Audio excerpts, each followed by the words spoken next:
अन्ना वही है, आंदोलन वही है, लेकिन जगह बदल गई है और बदल गए हैं आंदोलन के साथ ही भी। दिल्ली में गरजने वाले अन्ना आज बिहार में रैली कर रहे हैं। गांधी और जेपी की कर्मभूमि से अपनी क्रांति का नया अध्याय लिखने चले हैं अन्ना।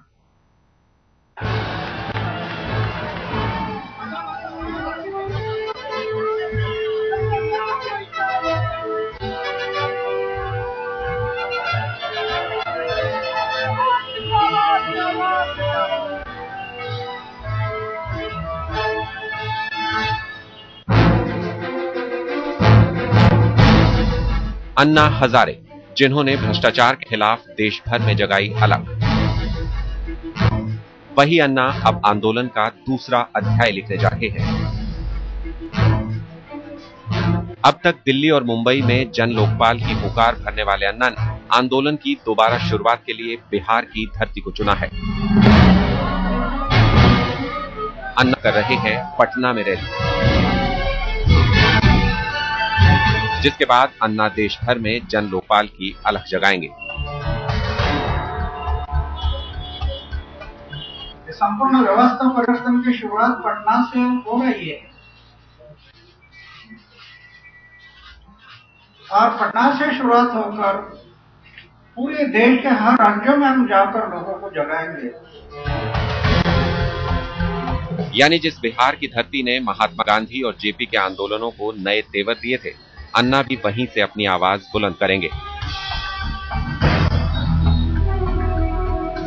गांधी जी ने बिहार के ही चंपारण से आंदोलन की शुरुआत की थी और अहिंसा को हथियार बनाते हुए अंग्रेजों को हिंदुस्तान छोड़ने पर मजबूर किया था।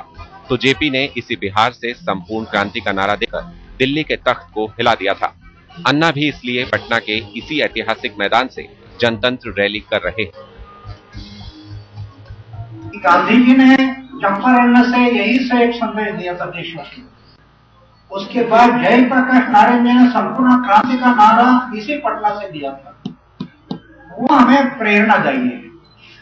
दूसरा, भगवान गौतम बुद्ध, उन्होंने विश्व के लिए एक संदेश दिया। इतनी पवित्र भूमि है, इसके कारण मैं यहाँ से शुरुआत करने जा रहा हूँ। जन लोकपाल के आंदोलन का हश्र एक बार देख चुके हैं अन्ना हजारे, इसलिए पटना से नई शुरुआत करने के लिए अन्ना ने गांधी जी के शहादत दिवस को रैली के लिए चुना है। साथ ही जेपी निवास में ठहरने का फैसला कर खुद को गांधी और जेपी की विरासत से जोड़ने की कोशिश की है। शरीर में प्राण है तब तक जयप्रकाश नारायण जी, महात्मा गांधी का अधूरा सपना पूरा करने का मैं प्रयास करता हूँ।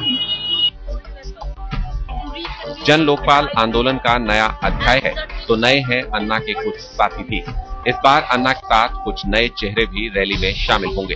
पटना की रैली में पूर्व सेना अध्यक्ष वीके सिंह, समाज सेवी मेधा पाटकर और किरण बेदी के शामिल होने की उम्मीद है।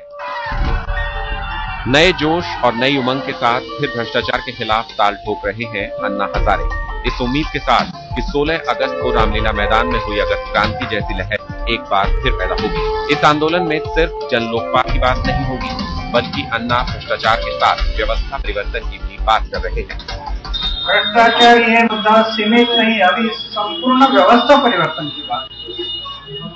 पटना का ये ऐतिहासिक गांधी मैदान कई ऐतिहासिक क्षणों का गवाह रहा है, परिवर्तन का गवाह रहा है।